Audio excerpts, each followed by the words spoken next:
गठिया ऊपर धारी झुमका झूलनी तोड़ी दे बना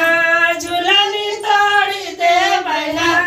अपने राजा के करनवा झूलनी तोड़ी दे बना